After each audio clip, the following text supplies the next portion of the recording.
Hi there, it's Polly here with Mr. Snoots. And yes, I'm just doing some shameless plugs. Yes, I'm pushing my own novels. I am a full-time novelist and game designer. Have been for about 4 decades. I've been doing this since I was 20. And I'd like to think I'm good at it. One of the things that I did back in the day was a novel called Muss, which is published by TSR, good old TSR Books. And then they asked me if I would do a Forgotten Realms novel for them. So I did a Forgotten Realms novel called Council of Blades, which was rollicking good fun. They said, can you do us a funny D&D novel? Our stuff's too serious. It's taking itself too seriously. It doesn't have the fun that we're seeing in the games. People keep saying, why don't our books reflect the game? So that's what this was.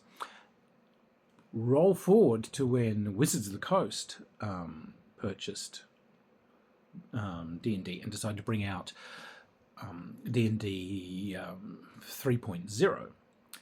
First thing they did was contact me and say, we want novels to launch the new game and we want you to do them because we want novels that are written by a gamer's gamer, essentially.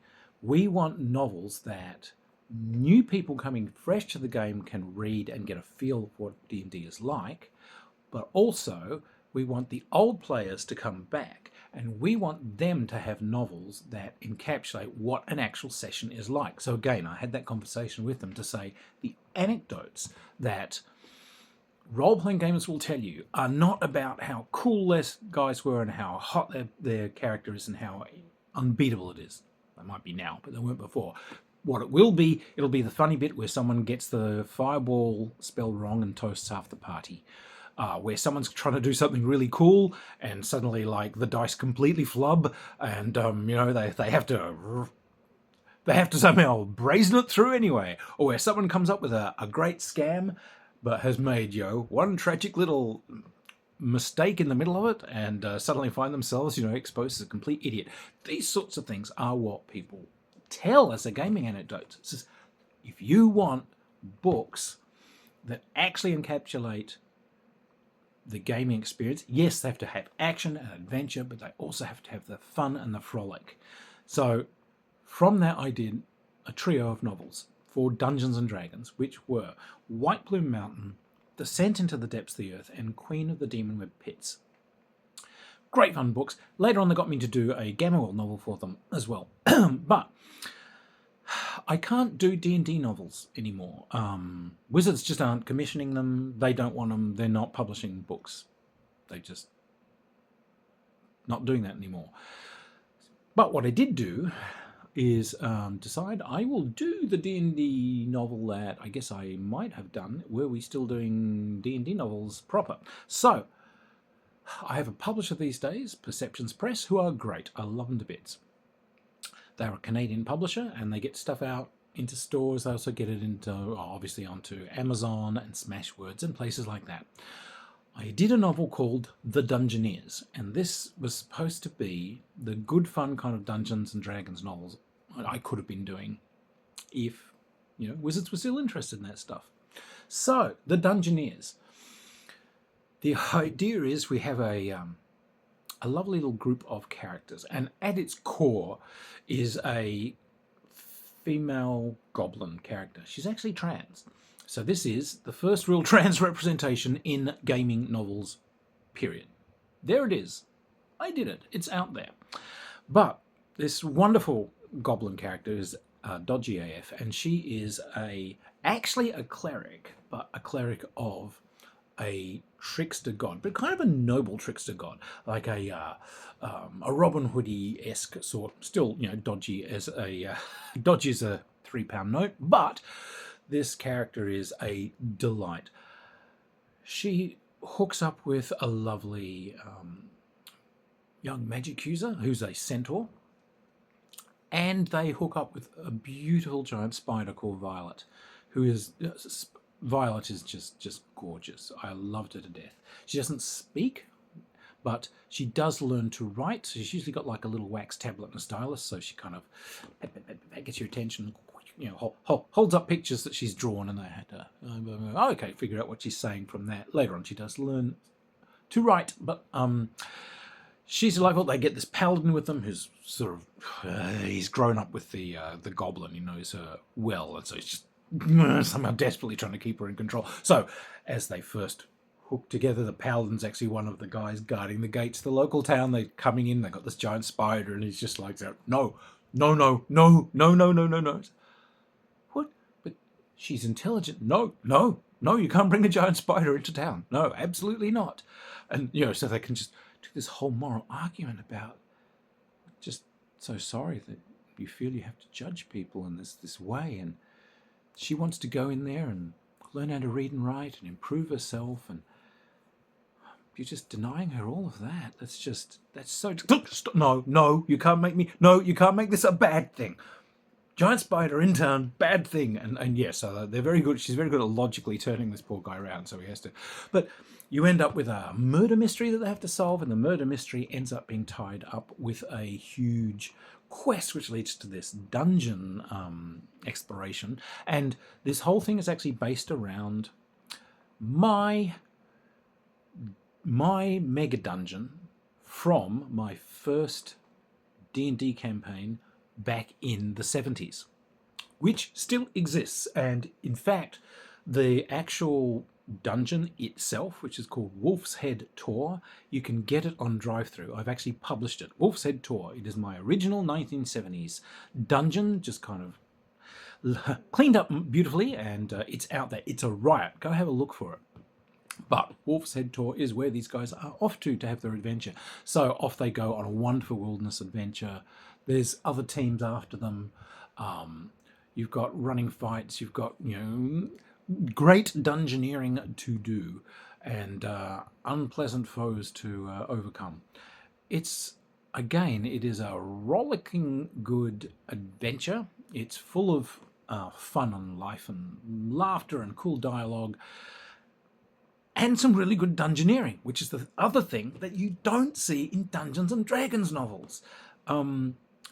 Look, I've played with some groups here recently and watched them die like pigs to the slaughter as they just did what these groups do. Oh, what am I going to do? Oh, kick the door out and walk in there. Oh, you're going to die because no one did anything. And they were astonished when I turned up as a player. And it's like, all right, so I'll be the rogue. Okay, so we're exploring the area leading up to the door. We're just making sure there's no traps, this and that. All right, we're just listening to the door a bit. Okay, does the door open towards me or away from me? Okay, it opens towards me. Well, then we make some iron spikes. What we're doing is we're just going to quietly open the lock. We're opening the door a crack, but we've got these iron spikes there so that they can't be forced further open. Through that small crack, this is where we shine a light. Can we see anything? In goes the mirror on a stick. I'm checking the ceiling above. Yeah, there's a giant spider clinging to the ceiling above the doors.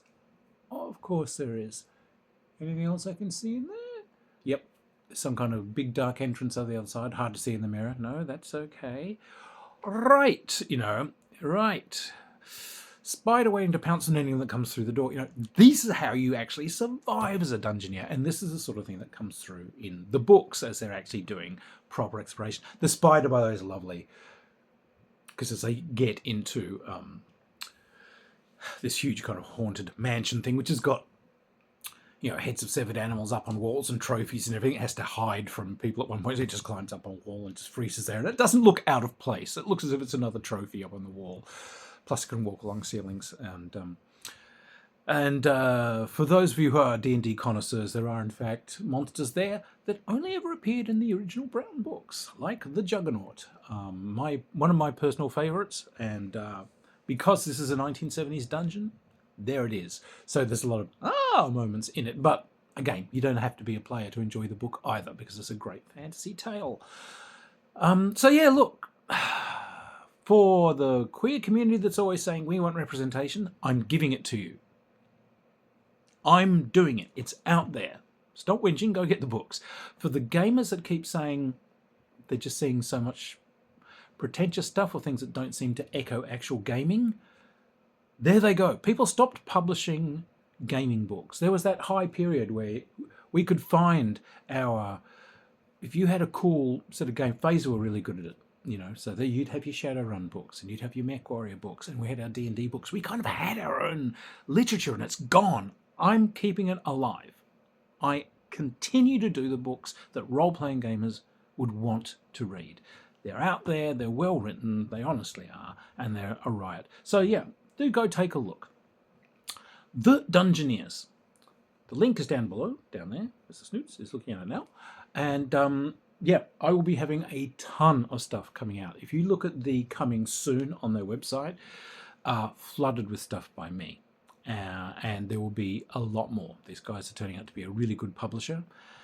And yeah, I'm going to be bringing out a lot of my backlog of books that I have had out under my old name. We're rebranding them. And we're doing my new stuff like the Dungeoneers as well at the same time. So I'm still producing books and we're redoing my old ones, particularly ones that are hard to find. So, coming soon on their site, there will be the Travelers series, which are lovely. Those are... Do you remember the Terran Trade Authority science fiction art books? They were like cover paintings of old sci-fi books. These beautiful pictures of, you know, Ron Cobb's pictures of ships and just fantastic stuff, you know, deserts with, you know, skeletons in spacesuits half buried in the sands while giant starship looms overhead and these sorts of things. These were books inspired by both playing science fiction role-playing games and by those beautiful books. So that the Travelers series will be out. Mus, my original novel from TSR, that will be out. The rest of my Effectuator series is coming out. There will be Samurai Adventure series that I've done coming out. It's all coming out. Do take a look, but go and get the Dungeoneers. Are you a role-playing gamer? You'll love it. You'll love it. It's for us. So anyway, do take a look. Thanks for listening in. Mr. Snoots and I will go back to writing more books. Yay! Okay. Bye. Cheers.